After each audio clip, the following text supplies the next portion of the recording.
लालू प्रसाद के परिवार में मचे घमासान के बीच जन स्वराज के प्रशांत किशोर ने बड़ा बयान दिया है।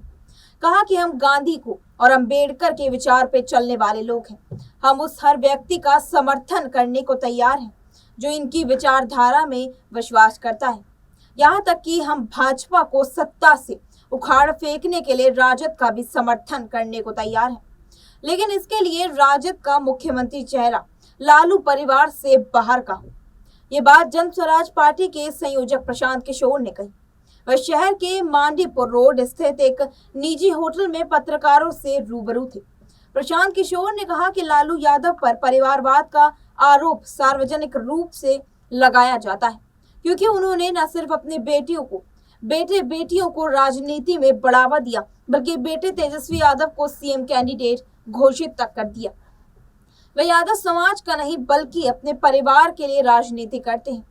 उनके धन संपत्ति से मजबूत किया, फिर राजनीतिक ताकत देने की तैयारी में है।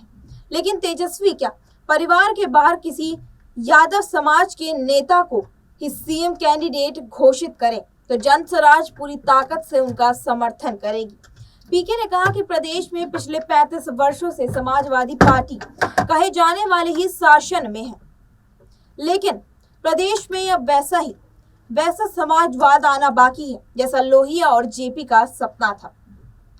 इस हालत के जिम्मेदार खुद लोहिया और जेपी को मानने वाले वे लोग हैं जिन्होंने उनके नाम पर सत्ता पाई है। प्रशांत किशोर ने बिहार में जातीय जनगणना महज छलावा बताया। कहा कि 2 साल बाद इसका लाभ वंचित को भी नहीं पहुंचा है।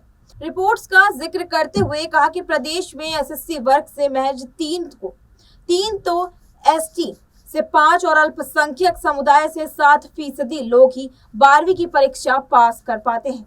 ये स्थिति सरकार की कथनी और करनी को उजागर करती है। उन्होंने कहा कि जन स्वराज सत्ता में आने के बाद इस स्थिति में यह भी बोले कि सुधार लाएगी। सत्ता में परिवर्तन के लिए जन स्वराज को अभियान चला रही है। बदलाव का हस्ताक्षर अभियान की कमान स्थानीय जन स्वराज के नेताओं के हाथ में है। वहीं वे खुद बिहार बचाओ यात्रा को अंजाम दे रहे हैं। प्रदेश सरकार को आड़े हाथों लेते हुए प्रशांत किशोर ने कहा कि भ्रष्टाचार की बहती गंगा में सभी मंत्रियों के लिए मंगलवार को यही बोले कि मंगल काल चल रहा है। दरअसल वे एनएमसीएच की घटना के बाद से स्वास्थ्य मंत्री मंगल पांडे के मंगल काल वाले बयान पर कटाक्ष कर रहे थे। कार्यक्रम में पूर्व आईएएस ललन जी यादव ये बोले कि ललन जी यादव, सीताराम यादव, डॉक्टर ए.के. दास, पूर्व आईपीएस बी.के. चौधरी सहित बड़ी संख्या में जन स्वराज के कार्यकर्ता तक वहां मौजूद थे, जहां पर उन्होंने बीजेपी ये बोले कि केंद्र सरकार पर काफी तगड़ी तरीके से वार बोला है, ये बोले कि हमला किया है। इस पूरे मुद्दे को लेकर आपकी क्या राय है हमारे साथ कमेंट सेक्शन में जरूर साझा करें और ऐसे ही देश दुनिया की तमाम खबरों से जुड़े रहने के लिए बने रहिए हमारे साथ नेक्स्ट 9 पॉलिटिकल बाइट पे।